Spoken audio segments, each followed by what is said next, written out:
right, we're going to skip the rest of the Tyre Nichols story. The Tyre Nichols case continues apace. The Wall Street Journal reports that 3 Memphis, Tennessee emergency medical technicians were fired on Monday. 2 additional police officers have been relieved from duty as officials continue investigations into the death of Tyre Nichols.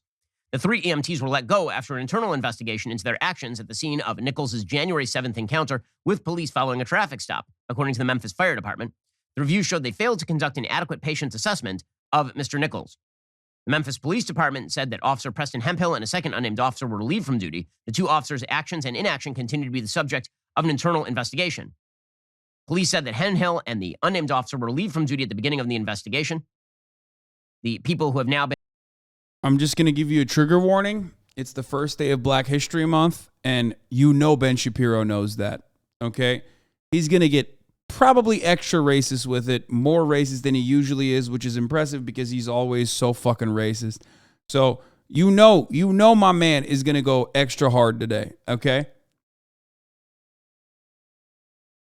As he often does. Like MLK Day, he's like, it's time to pop off. MLK was bad. He was wrong. The civil rights movement is actually is morally bankrupt. You know, like he specializes. He like builds up all of his resentment towards black people from every other fucking day and channels it in extra hard on days and months like this. Glad to see we are starting Black History Month exactly the same way we did last year. I hope Crowder has some hits. Oh yeah. Who have now been fired from the force are 2 of them are black, 1 of them is white, because race is the only concern for our media, apparently. Okay. Blip, blip, blip. Officer Hemphill, who participated in the initial traffic stop and the use of a taser, will remain on administrative leave pending the outcome of the investigation. The use of the taser, by the way, is not obviously the problem with regard to the Tyre Nichols situation. We watched the tape yesterday on the show, and we talked about the fact that Tyre Nichols fled on foot as he was leaving. They attempted to take... If you don't fucking bring up the fact that even the fucking police chief said that this was not a warranted traffic stop, you are literally the worst person on the planet. I'm fucking, oh my God. He's already doing it. He's fucking doing it. Dog, how do you mention that he fled on foot after you said, no, he has to mention it. So again, this is more reaction, legal reaction to what appears to be an egregious... He didn't magically start running on foot, dude. He got yoinked out of his fucking car for no reason. They literally did not tell him what was going on while beating the shit out of him. Oh my God. That's insane. You did not want... Oh my God. There's no way. Did they show the entire footage? Situation. The Memphis Fire Department said on Monday its investigation showed that the 3 fired EMTs found Nichols handcuffed on the ground and leaning against a police vehicle.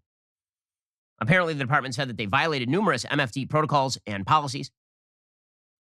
Unclear exactly what they were supposed to do at that point or what medical action would have been necessary in order to save Nichols or whether that would have actually materialized in any sort of change for Nichols. He did. What? Bro, he's literally, oh my God. Does he think Tyre Nichols is Palestinian? Is that what he thinks is going on here? Because he literally is talking about it like the IDF. You know what I mean? Like when he talks about the IDF and like Palestinians, when he says like Palestinians live in shit. Israelis like to build. That energy is coming out of him right now. He said, what warrants medical action by medical professionals? How could they have saved this man?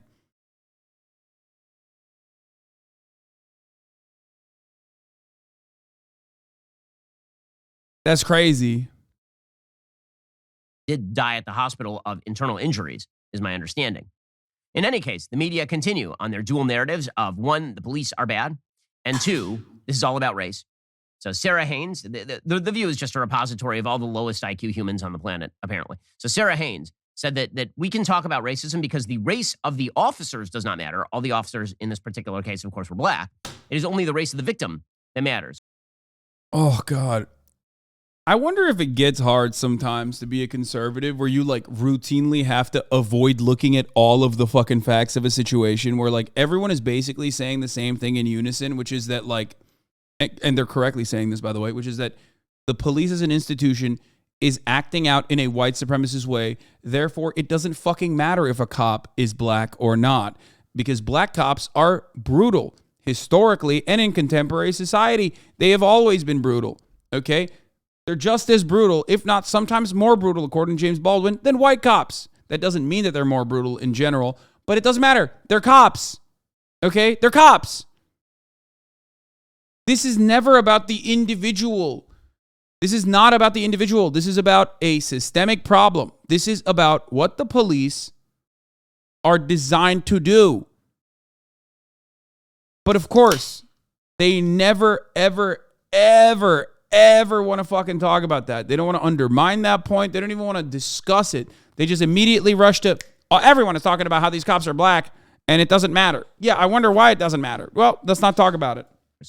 Which is quite bizarre, since if you're going to claim white supremacy, typically white people are supposed to be involved in a claim of white supremacy, but apparently only the victim matters. You can still claim white supremacy so long as the victim is black. It does not matter who killed him. So presumably every gangland violence shooting in Chicago is the result. What the fuck? Wait, first of all, yes, every gang shooting in Chicago is unironically a product of a white supremacist system. Yes, that is true.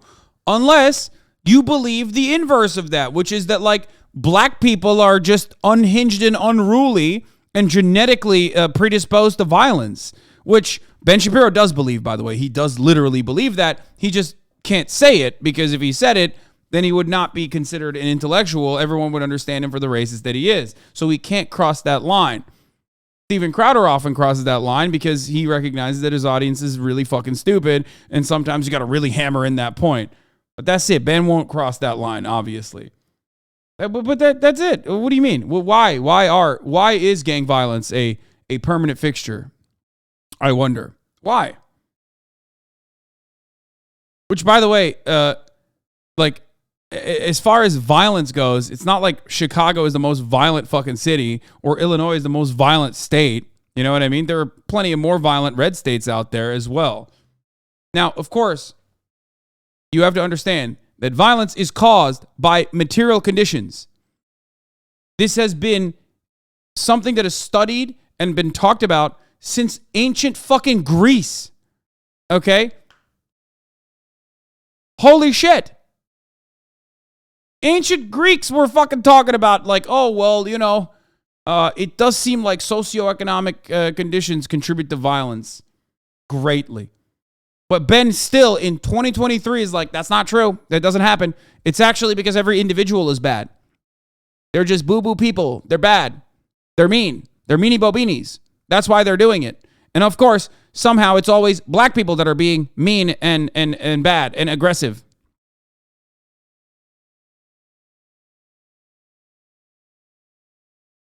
Of white supremacy.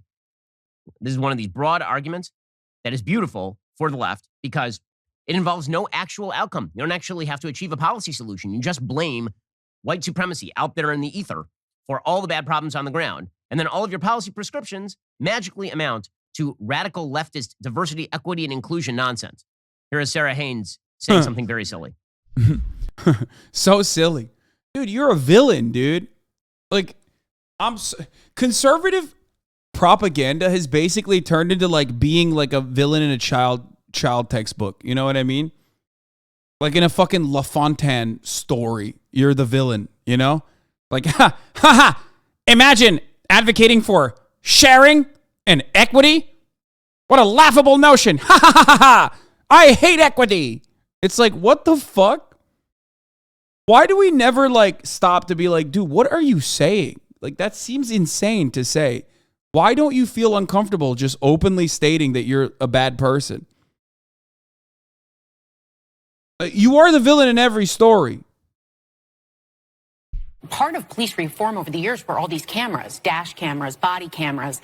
And there is such a casualness to this aggression. And I did watch it because I think, you know, people say it was too hard to watch or I couldn't watch it. And I thought that's the least we can do, to watch what is going, because I think people have to see it sometimes to maybe be, one, I think there's a lot of people that do realize this is never acceptable, not okay. I think the fact that it was black officers shows it doesn't matter the color of the cop. It's the victim.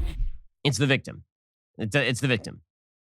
And meanwhile, Whoopi Goldberg, she of the I will tie it back. When white people are brutally murdered by the police force, that is also a byproduct of white supremacy. Oftentimes we talk about how white supremacy kills white people as well. Okay? I'll tell you how.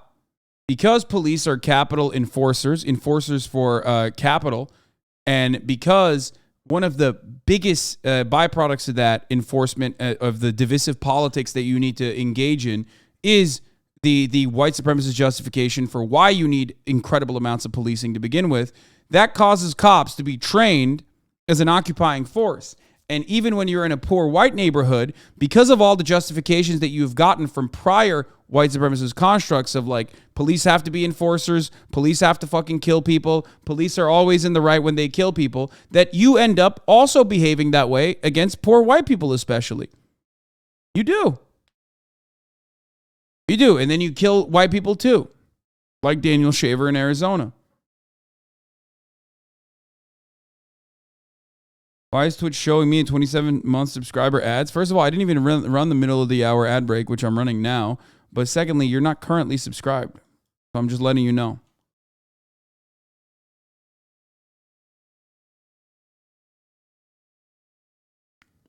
Genius sort of sage presence on The View.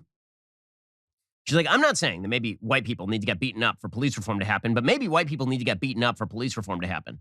Okay, so first of all, this is unbelievably stupid. We've seen many, many cases of police brutality against white people. In fact, some of those cases are significantly worse than what we saw with Tyre Nichols. The capos of the camps in World War II were not anti-Semitic because they were Jews. Won't hear these motherfuckers take their argument to logical ends? Of course not. That is, and they would say that that's an anti-Semitic thing to say. You know, that one case that I mentioned the other day of a white man killed by the police in a hotel is the Daniel Shaver killing of 2016. Huh, interesting. It's one of the few instances where Ben Shapiro is talking about Daniel Shaver.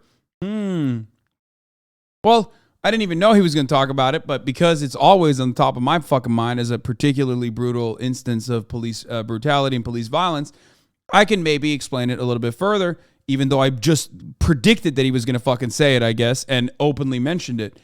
The reason why that piece of shit cop got away with executing Daniel Shaver in broad daylight, brutally, after making him comply to his list of demands and then still murdering him regardless. The reason why he was able to get away with it, and the reason why Mesa Police Department actually still pays him PTSD damages. That's right. He's still on the government dime. He's getting paid for the PTSD that the cop who killed Daniel Shaver, the guy who killed Daniel Shaver, still gets paid. Is that number accurate? I thought it was like around $3,000 a month by the Mesa Police Department because he filed for damages saying he experiences PTSD from murdering a pleading man, which he was, of course, not found guilty of. Remember that. Now, of course, Black Lives Matter protested that unjustifiable execution. They were there. Ben wasn't there, but they were. Black Lives Matter were there because they understand that a police department that will engage in this extrajudicial killing of a white person will certainly never think twice about killing a black person. Duh. That's kind of the whole point here. Okay. But to help you understand it, the reason why he was able to get away with it is because police are seen as brutal enforcers. Oftentimes, the justification for that brutal enforcement is because they're brutally enforcing bad people. Substitute bad with black, and you'll understand exactly what justification cops have to behave the way that they do, which then ends up oftentimes killing white people as well. That's it. That's how cops also, that's how white people are sometimes victims of white supremacy in the hands of the police.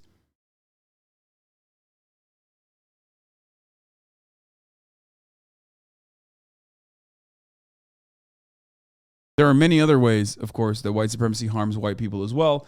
But a lot of them revolve around the animosity and the fear that is baked into your existence from the jump. White people are terrified of black people in many cases. I'm using like a broad paintbrush here. I'm not saying all white people are terrified of all black people, but like there is this white resentment, white animosity, white fear towards specifically black men. And that animosity, that fear is social conditioning, okay? And that social conditioning and that very real fear right? The white flight to the suburbs, the fact that Donald Trump can so easily pinpoint that and say, oh, they're coming to your neighborhoods. They're going to come into your neighborhoods. They mean black people are going to come into your neighborhoods. Like literally rerunning the same old 1960s era fucking racism. And Biden as well. Exactly. That the reason why that is such a prescient and such a powerful motivator is because people are conditioned into thinking and believing that from the jump. Every aspect of our society is designed this way. Our education is designed this way. Okay, it reinforces that narrative. And that's a very powerful motivator for people. They're like, oh man, I am terrified of this. That's why we need to fund the cops instead of funding the social programs. That's why we need to fund the cops instead of funding the education system in underprivileged neighborhoods. That's why we need to separate through, invisible ways of redlining through the financial system, through the private sector, where black people live and white people live. That's why we need to stay away from black people. And that only reinforces that animosity as you are otherizing a group of individuals that you rarely ever contact, that you rarely ever see as human beings, and then you end up only seeing black people in television and media, and the way that they portray black people in television and media is oftentimes, again, reinforcing those stereotypes, violent predators, right? And when you are a captive audience to that kind of propaganda, they can justify anything. And don't listen to me say this. Listen to Lee Atwater, who openly has talked about this very famously. Lee Atwater was a consultant for, I believe, Nixon as well as Reagan. Harvey Leroy Lee Atwater is an American political consultant and strategist for the Republican Party, and he was an advisor to the U.S. Presidents Ronald Reagan and George H.W. Bush, and the chairman of the National Republican Committee, the Republican National Committee. Now, I'm going to show a very famous video of his that you have seen time and time again, but I believe it always bears repeating. There's a trigger warning. A lot of N-words in this one, okay? A lot of N-word being dropped in the video. I'm just letting you know. Hold on. With a hard R. I am trying to... What the fuck? Why can't I... What is happening with the clip? Oh, here it is. This is Lee Atwater's infamous 1981 interview on the Southern Strategy. Now, buckle up for this during Black History Month, first day of Black History Month. Just, I think I probably play this on the first day of Black History Month every year at this point. Every year that I've been streaming, this is a video that I play because every year there's another black victim of police brutality or some other, reason why I have to play this to show people that this is how easy it is to motivate particularly white people and how they can become, victims of white supremacy in this way. Nice Bathroom says, all we asked was for do-rag streams. This is what we got instead. Okay.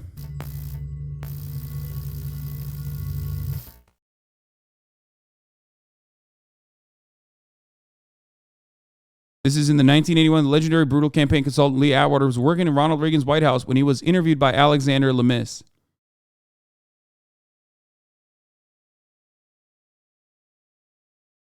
In this audio, made public for the first time ever, Atwater lays out how Republicans can win the vote of racists without sounding racist themselves. Here's how I would approach that issue as a statistician or a political scientist, or no, as a psychologist, which I'm not, is how abstract you handle the race thing. In other words, you start out, and now y'all aren't quoting me on this. You start out in 1954 by saying nigger, nigger, nigger. By 1968, you can't say nigger. That hurts you. That's a big bummer. Can't say it. That hurts you. People think you're racist when you say it in 1968. Backfire, so you say stuff like forced busing, states' rights, and all that stuff. Fun things that Joe Biden was on board with, by the way. You say forced busing, states' rights, you say all that stuff. States' rights also famously another way to uphold and justify the Confederacy. Remember, same arguments. Nothing has changed. And you're getting so abstract now, you're talking about cutting taxes and all of these things you're talking about are totally economic things, and the byproduct of them is blacks get hurt worse than whites. And subconsciously, maybe. Welfare queen. Remember, welfare queen. A byproduct of the welfare queen mentality was the welfare reform that came during the Bill Clinton era. Okay? The concept of a welfare queen is supposed to be racialized. It's a racial concept. Even though there are more white people in poverty than there are black people in poverty. Why? Because there are more white people in this country. Who are the people who think this level of austerity on a social safety net, on a benefit that they need is actually good? Racist, poor people. That's who.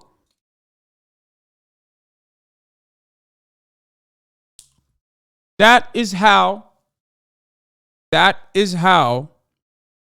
white people undermine their own material conditions. They think they're advocating against black people. Meanwhile, they do not realize that they're advocating against themselves as well. That is how white supremacy ends up duping white people and harming white people too. That is part of it. I'm not saying that, but I'm saying that if it is getting that abstract and that coded, that we're doing away with the racial problem one way or the other. You follow me?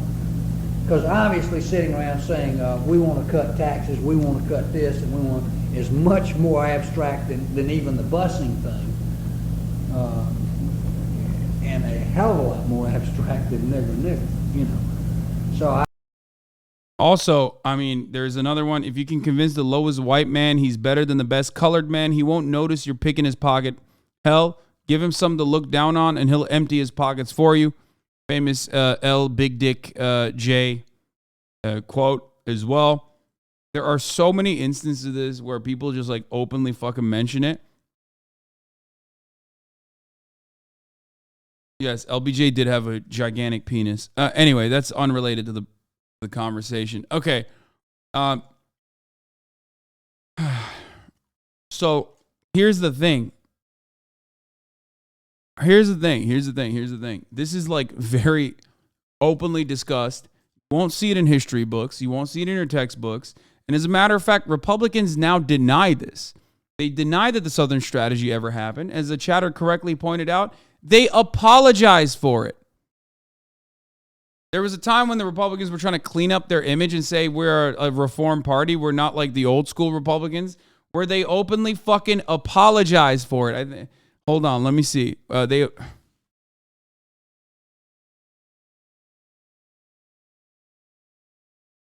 apology is an admission for why it happened, by the way. So, you know. Yeah, here it is. Mike Allen, the RNC chief, said that it was wrong to exploit racial conflict for votes. This is a Washington Post article from 2005. It was called the Southern Strategy. Started under Richard Nixon and described Republican efforts to use race as a wedge issue on matters such as desegregation and busing to appeal to white Southern voters. They openly fucking apologize for it. Now, Ben Shapiro acts like it's not real. It's not a thing.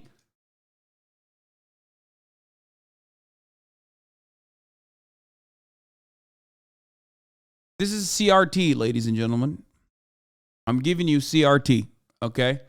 Healthy dose of it. So remember this. This is how white supremacy ends up hurting white people too. Significantly worse than what we saw with Tyre Nichols. I mean, Tyre Nichols is really, really, really bad. Daniel Shaver is literally on the ground trying to comply with officers' orders, and they just murder him. So this notion that white people have never been the victims of police violence is absolute bullcrap. It is not true in the slightest. No one has ever said that.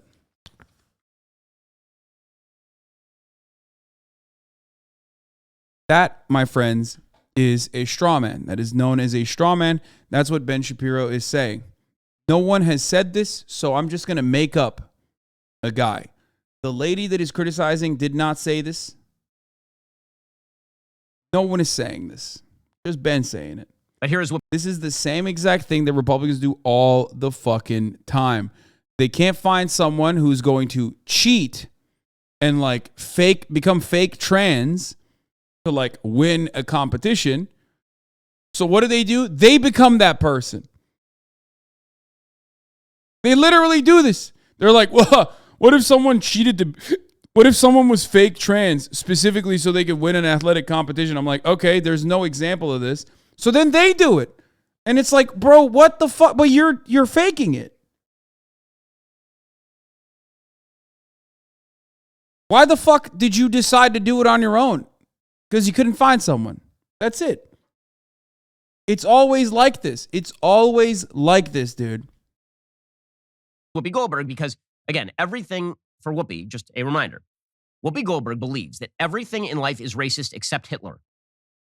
That is an actual thing that Whoopi Goldberg has said, because she believes that That seems like a little bit of an uncharitable assessment of what Whoopi Goldberg has ever said. when Hitler went after the Jews are white, so it was white on white crime, so it wasn't racism. And here's genius Whoopi Goldberg. Even though Whoopi Goldberg is not exactly, she's not exactly the best person for this kind of analysis, I'll be honest with you. You know?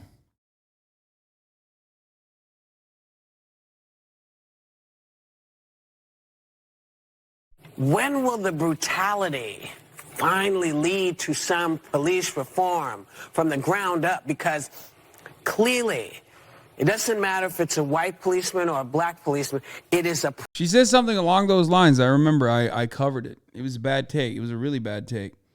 She said a lot of dumb shit throughout her very long career. Don't misunderstand me. I'm not here to defend Whoopi Goldberg. I don't give a fuck. problem in the police, in the policing itself.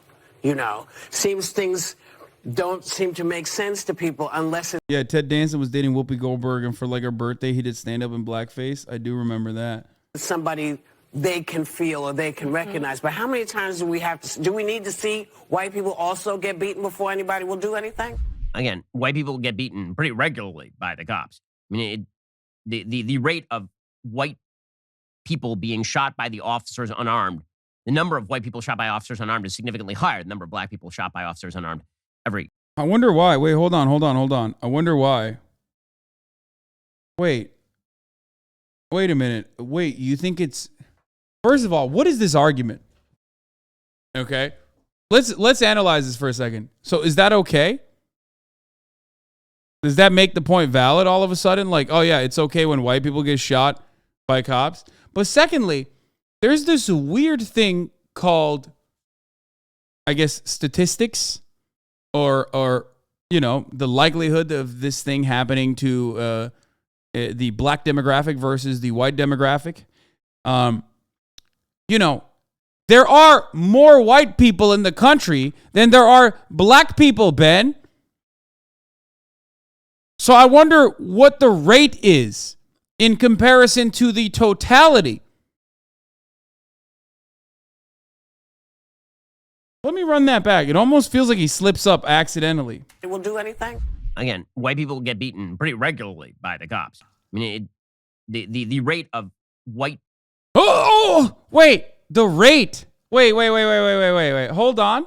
Pretty regularly by the cops. I mean, the rate of white people being shot by the officers unarmed, the number of white people shot by officers unarmed is significantly higher than the number of black people. Oh, dude, damn, bro, damn. So Ben does know the fucking real numbers. He just corrected himself and said, oh, the number. That's crazy, man. That's crazy. That's so weird, dude. You almost fucking accidentally revealed a truthful statistic for once in your goddamn fucking life on your stupid ass broadcast, you fucking piece of shit. Holy shit. I'm telling you, dude. This is like whenever he like accidentally correctly genders a trans person and then catches himself in the act and then stops to directly misgender them. Bro, you brainwashed? Motherfucker, how? Wait, where is the guy who said you brainwashed? Did you guys clap him that quickly? Come on, I want to hear more from this guy. Shit. How can you look at a situation where Ben himself knows the truth, okay, accidentally reveals the truth, but then fucking turns around and like correctly gives you the wrong information? That's crazy. God damn. Not Your Average African is literally Chris Kyle, dude. It's crazy. It's Black History Month. Okay, I'll let him have this one.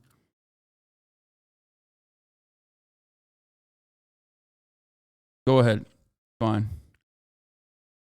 People shot by officers unarmed every year. So I'm not sure what the Hey, yo, don't call me Chris Kyle. hell she's talking about, except that everything is always racism, always and forever. Anna Navarro, just to complete our round trip of the view. Anna Navarro says people would have done more to help a dog than of Nichols. Again, presumably the idea is because he's black, which is weird. I love the American Kurdish guy speaking in Turkish to me, telling me I'm the biggest racist because he's probably right-wing as fuck. It's so weird. Brother, what happened to you, man? You think these people fucking think you're a human? Like, the fuck? That's crazy. Dude, if America gave a fuck about Kurdish people, you know, you would have Kurdistan already. You know what I mean?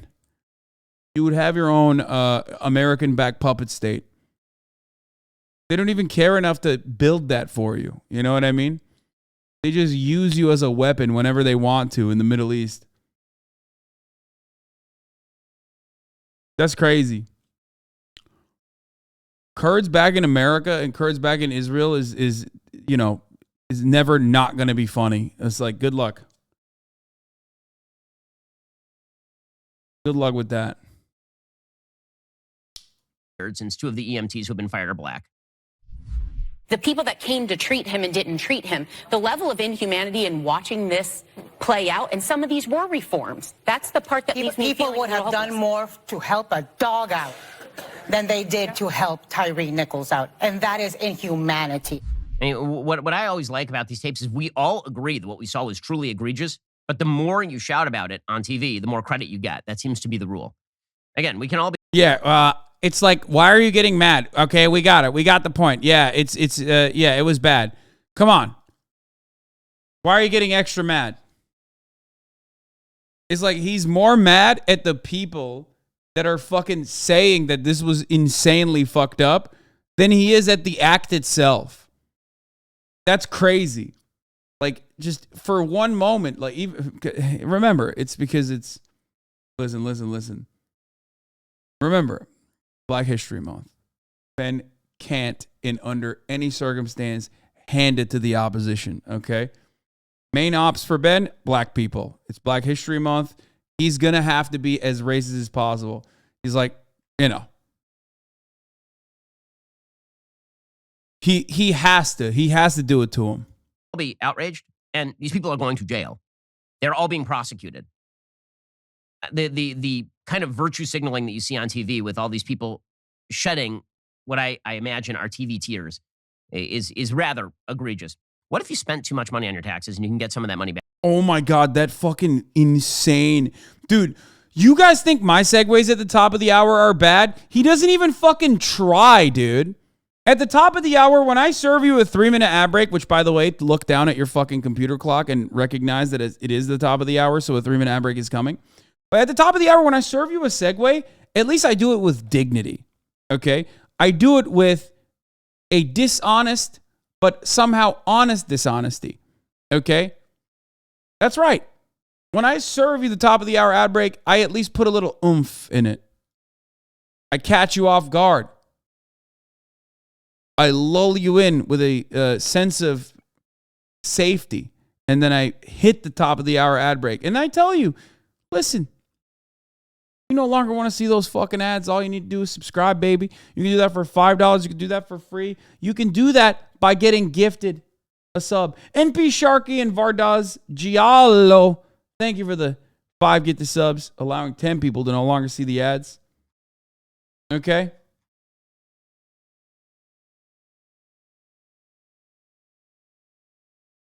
Ben just cuts the content and just bam, hits you in the fucking face. That's bullshit. There's no art to it. Nobody wants to work anymore. That's what I say. Ben's quiet quitting on these fucking ads. Here's the 3-minute ad break now, by the way. Meanwhile, again, there are two narratives that have emerged from the media from this. One is that all the cops are bad, and so we have to stop policing. And two is that racism is the real problem. So we begin with the first argument, which is that all policing is bad. Professor Alexis Hogue Forjor of the Brooklyn School of Law She said, you know, maybe a solution here is that police don't actually need to administer stops in basic traffic violations. I'm gonna be honest with you. I'm bored of this. I'm gonna skip it. I don't want to watch the rest of it. It's just like, it's boring. Sorry, Ben. Your content is so fucking mid lately, dude. You can't even. He's just like. I thought he would be at least a little bit more clever. 8.56 out of 10. Let's fucking go. No, my ADHD is killing me, dude. I can't do it. I can't do it. It's just like. The FBI. Documania. FBI searches Biden's home in Delaware. I don't really